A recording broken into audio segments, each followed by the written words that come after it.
The Three Laughing Monks, The Secret to a Joyful Life. Chapter 1, The Mysterious Monks. Long ago, in North China, there lived 3 mysterious monks. No one knew their names, their origins, or their purpose. They never introduced themselves or spoke a single word about who they were. Yet, despite their silence, they became famous across all of China. Why? Because they were always laughing. People called them the Three Laughing Monks because wherever they went, they would stand in the busiest part of a village and start laughing loudly. Their laughter was not ordinary, it was deep, contagious, and full of pure joy. At first, people would stop and stare at them, confused by their behavior. But soon, they couldn't help but join in. The laughter of the 3 monks was so powerful that it would spread like wildfire through the entire village. People would forget their worries, their sadness, and their struggles if only for a moment. And just like that, the entire village would be drowned in an ocean of laughter.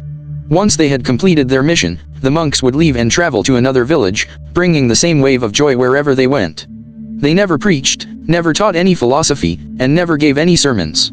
They only laughed. And in their laughter, they taught a lesson more powerful than any words could.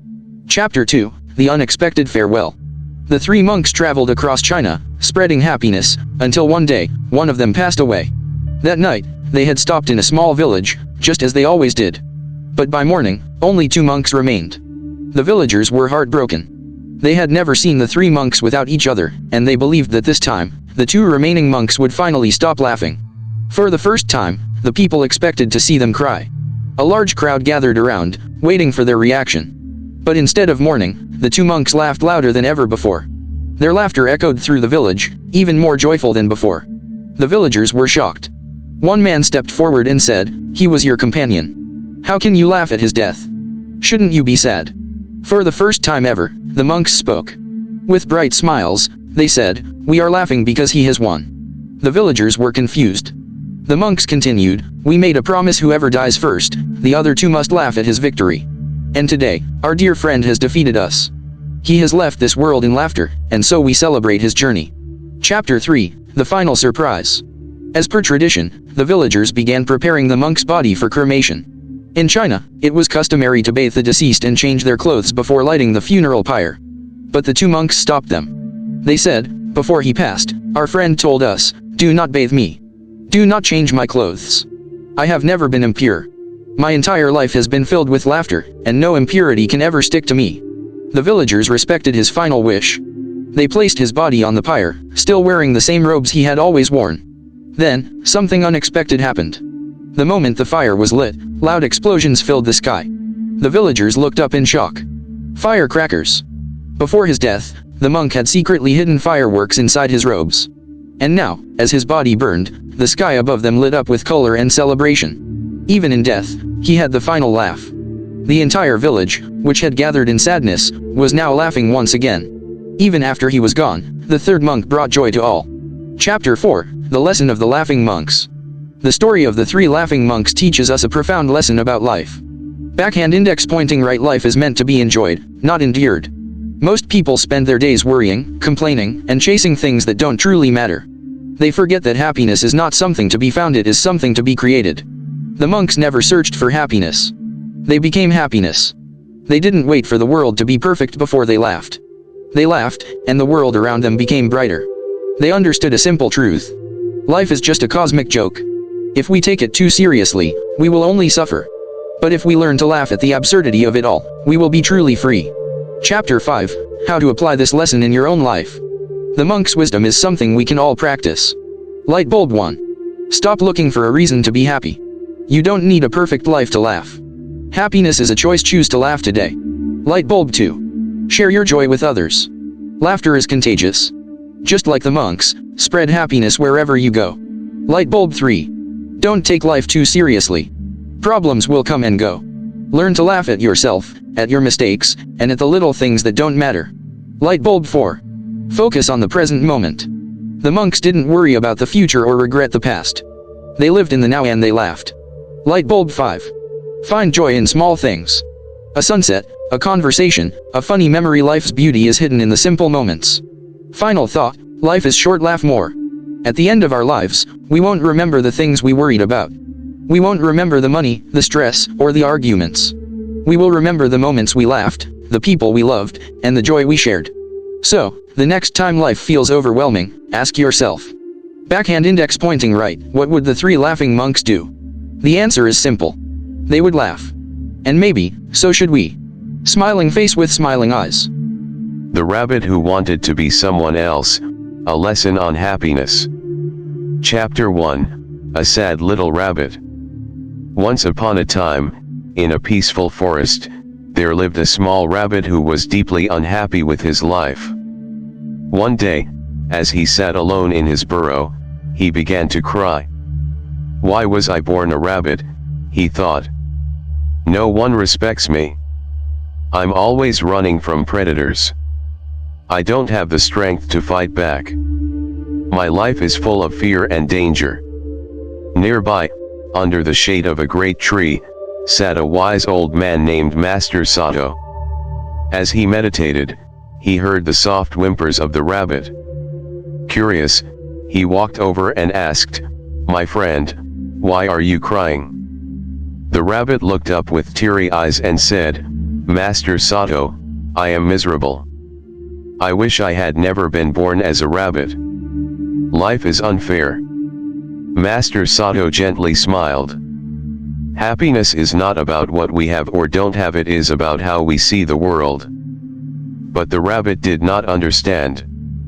He shook his head and continued to cry. Seeing this, Master Sato said, "Tell me, if you could be anything in this world, what would you choose?" The rabbit wiped his tears and said eagerly, "I want to be a deer. They are beautiful, fast, and respected by all animals." Master Sato nodded. "Very well. But before I turn you into a deer, go find a deer and ask if he is truly happy. Then return to me." The rabbit, excited by the idea, quickly hopped off into the forest. Chapter 2, The Deer's Story. After some searching, the rabbit found a graceful deer grazing in a field. He approached and said, "Oh, dear, you are so strong, so fast, and so admired. You must be the happiest animal in the forest." The deer let out a deep sigh. "No, little rabbit. I may be fast, but I am never at peace. I am always afraid of hunters. My beauty makes me an easy target, and I am constantly running for my life." The rabbit was surprised. The deer continued, "If I could be any animal, I would choose to be a bear. The bear is powerful, and no one dares to hunt him." The rabbit thought for a moment and then hopped away to find the bear. Chapter 3, The Bear's Struggles. Deep in the forest, the rabbit found a large, strong bear resting near his cave. Excited, the rabbit said, "Oh mighty bear, you must be the happiest animal in the forest. No one hunts you, and you are the king of the woods." The bear let out a deep growl. "You think my life is easy?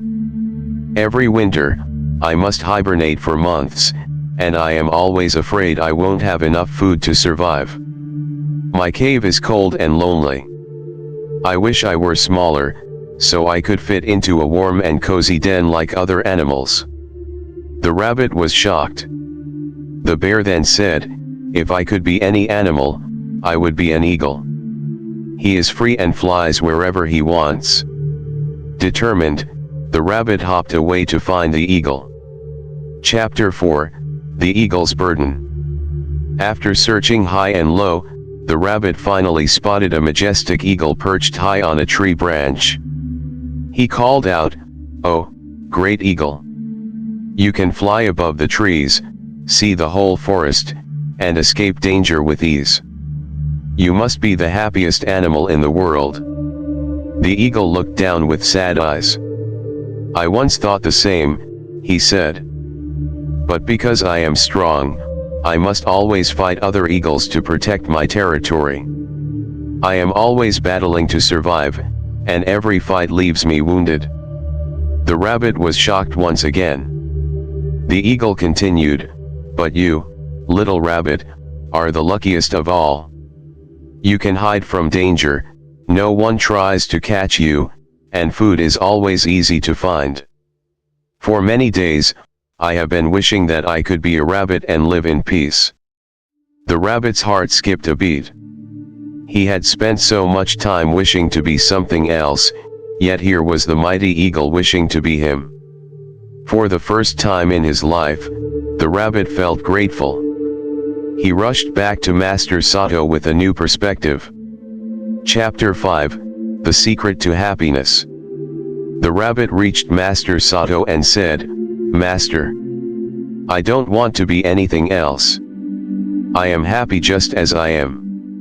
Master Sato smiled and said, "Now you have understood the truth, my friend. Happiness is not about being someone else. It is about appreciating who you already are." The rabbit nodded. For the first time, he felt truly happy to be himself. Chapter 6, The Lesson for Us All.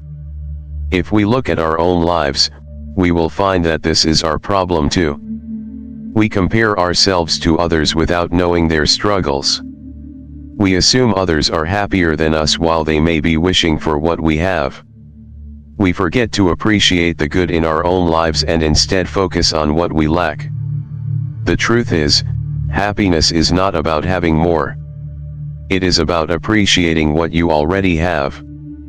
No matter how much we achieve, if we keep comparing, we will never be satisfied. But when we focus on what we do have, we will realize we are already blessed. So, ask yourself today. Are you focusing on what you lack?